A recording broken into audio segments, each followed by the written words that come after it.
শিক্ষার্থী ও দর্শক বন্ধুরা, আজ আমরা পদ প্রকরণের পরবর্তী ভিডিও নিয়ে আলোচনা করব। পদের প্রকারভেদ, তারপরে বিশেষণ পদের তারতম্য, এগুলো নিয়ে আলোচনা করব।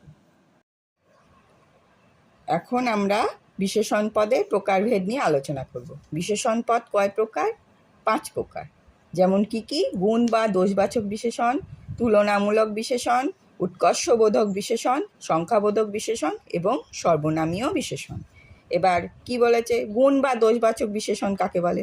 যে বিশেষণ পদ দ্বারা বিশেষ্য বা সর্বনামের গুণ, দোষ বা স্বভাব প্রকাশ পায় তাকে গুণ বা দোষবাচক বিশেষণ বলে।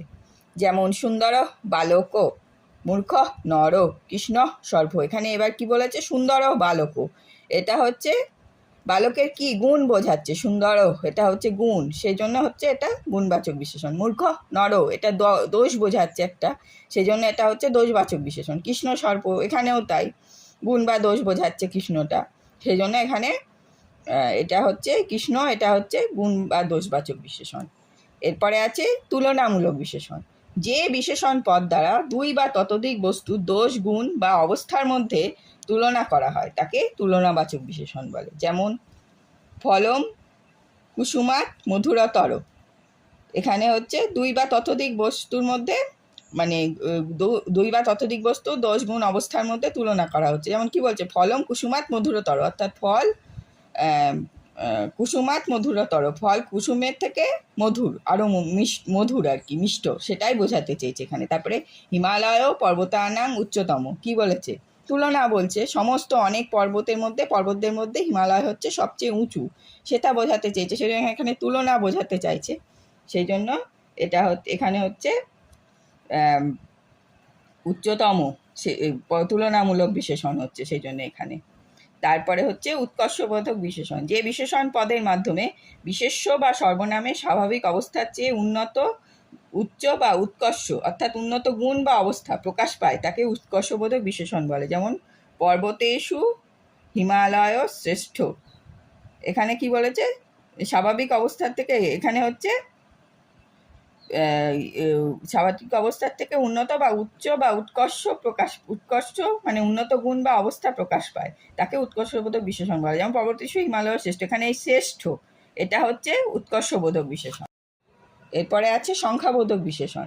যে বিশেষণ পদ দ্বারা কোনো ব্যক্তি বা বস্তু সংখ্যা বা ক্রম বোঝায় তাকে সংখ্যাবোধক বিশেষণ বলে। যেমন একো বালক, এখানে কোনটা সংখ্যাবোধক বিশেষণ? হচ্ছে একো। তারপরে দৌ বালকৌ, এখানে কোনটা সংখ্যাবোধক বিশেষণ? দৌ। পঞ্চ বালকা, এখানে কোনটা সংখ্যাবোধক বিশেষণ? পঞ্চ। তারপরে কি আছে? পরেরটা সর্বনামীয় বিশেষণ। যে সর্বনাম পদগুলো বিশেষ্যের পূর্বে বসে এবং তাদের নির্দেশ করে তাদের সর্বনামীয় বিশেষণ বলে। যেমন এসো অশ্ব, আচ্ছা, বিশেষ্যের পূর্বে বসে, এখানে তাহলে সর্বনামীয় বিশেষণ কোনটা? এসো, এটা হচ্ছে সর্বনামীয় বিশেষণ। আচ্ছা, আবার অন্যভাবে বিশেষণ পদকে 4 ভাগে ভাগ করা যায়। যেমন বিশেষ্যের বিশেষণ, বিশেষণের বিশেষণ, ক্রিয়ার বিশেষণ এবং অব্যয়ের বিশেষণ। এবার আসছি বিশেষ্যের বিশেষণ। কি? সুন্দর বালক, এখানে বিশেষ্য কোনটা? বালক, এর বিশেষণ কোনটা? সুন্দর, সেজন্য এই সুন্দরটা হচ্ছে বিশেষ্যের বিশেষণ।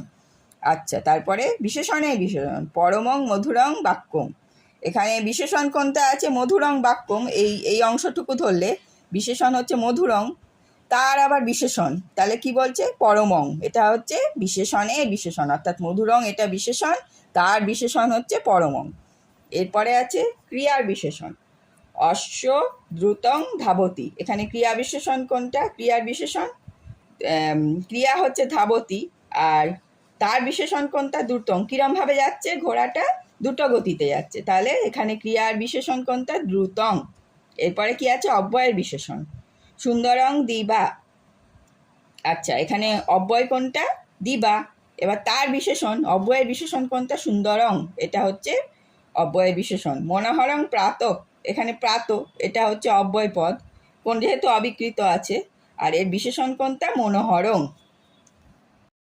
এবার আমাদের আলোচ্য বিষয় হচ্ছে কতকগুলি গুণবাচক বিশেষণ। কি? যেমন মানে বিভিন্ন লিঙ্গ অনুযায়ী বোঝানো হয়েছে। পুংলিঙ্গ, স্ত্রীলিঙ্গ, ক্লীবলিঙ্গ। পুংলিঙ্গে কি? শ্বেত, স্ত্রীলিঙ্গে কি হবে? সেটা শ্বেতা, ক্লীবলিঙ্গে শ্বেতম। তারপরে কৃষ্ণ পুংলিঙ্গ হলে স্ত্রীলিঙ্গ কৃষ্ণা, ক্লীবলিঙ্গ হচ্ছে কৃষ্ণম। তারপরে মধুর, পুংলিঙ্গ হলে স্ত্রীলিঙ্গ হচ্ছে মধুরা, ক্লীবলিঙ্গ হচ্ছে মধুরম। সুন্দর, পুংলিঙ্গ হলে স্ত্রীলিঙ্গ সুন্দরা আর ক্লীবলিঙ্গ সুন্দরম। তারপরে আছে শুভ্র, যেমন আছে শুভ্র, পুংলিঙ্গ হলে এটা স্ত্রীলিঙ্গ হচ্ছে শুভ্রা, ক্লীবলিঙ্গ হচ্ছে শুভ্রম। তারপরে উষ্ণ, এটা যদি পুংলিঙ্গ হয় স্ত্রীলিঙ্গ হচ্ছে উষ্ণা আর ক্লীবলিঙ্গ হচ্ছে উষ্ণম। এরপরে কি আছে বিশেষণের তারতম্য। কি বলেছে? বিশেষণের তারতম্যের ক্ষেত্রে যখন দুয়ের মধ্যে অতিশয় অর্থাৎ দুয়ের মধ্যে একের উৎকর্ষ বা অপকর্ষ বোঝায় তখন সেখানে তরপ আর ইয়সুন প্রত্যয় যুক্ত হয়। যেমন হচ্ছে অয়ম অনয় অতিশয়ন মহান, এই অর্থে মহৎযুক্ত মহত্তর হবে, আবার মহৎযুক্ত ইয়সুন সমান মহিয়স হবে। আচ্ছা, তখন যখন দুয়ের মধ্যে বোঝাচ্ছে। তারপরে কি বলেছে? বহুর মধ্যে একের উৎকর্ষ বা অপকর্ষ বোঝালে তখন তমপ আর ইষ্ঠন প্রত্যয় হয়, অর্থাৎ তম আর ইষ্ঠ প্রত্যয় হয়। অয়ম এষাম অতিশয়ন বৃদ্ধ, এই অর্থে বৃদ্ধযুক্ত তমক বৃদ্ধতম আর বৃদ্ধযুক্ত ইষ্ঠন বৈশিষ্ট্য। এবার এরমভাবে এখানে দেখানো হয়েছে। প্রথমে কোনটা বোঝাচ্ছে? দুয়ের মধ্যে একের উৎকর্ষ বা অপকর্ষ বোঝালে তরপারিয়সুন প্রত্যয় হয়। যেমন অল্প, অল্প এই শব্দটার সাথে যদি অল্প এখানে তর যোগ করে কিছু দেওয়া নেই, এখানে হয় না। আর অল্পের সাথে যদি ইয়সুন যোগ করা হয় তাহলে অল্পিয়স অথবা কোনিয়স। তারপরে অন্তিকো, এই শব্দটার সাথে তর যোগ করে অন্তিকতর আর ইয়সুন করে নেদিয়স। তারপরে উরুর সাথে তর যোগ করে উরুতর আর ইয়সুন যোগ করে হচ্ছে বরিয়স। এরম করে গুরুর সাথে তর যোগ করে গুরুতর, ইয়সুন করে গরিহস। এরমভাবে মানে দেখানো হয়েছে তর আর ইয়সুন প্রত্যয় যোগ করে। এরপরে আছে বলেছে কি বহুর মধ্যে একের উৎকর্ষ বা অপকর্ষ বোঝালে তম আর ইষ্ঠন প্রত্যয় হয়। যেমন অল্প, এর সাথে তম যোগ করলে কিছু হয় না, কিন্তু ইষ্ঠন যোগ করলে কি হয়? অল্পিষ্ঠ বা কনিষ্ঠ।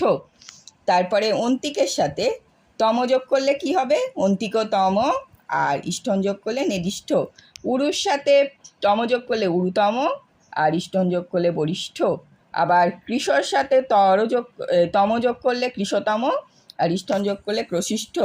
তারপরে গুরুর সাথে তম যোগ করলে গুরুতম আর ইষ্ঠন যোগ করলে গরিষ্ঠ।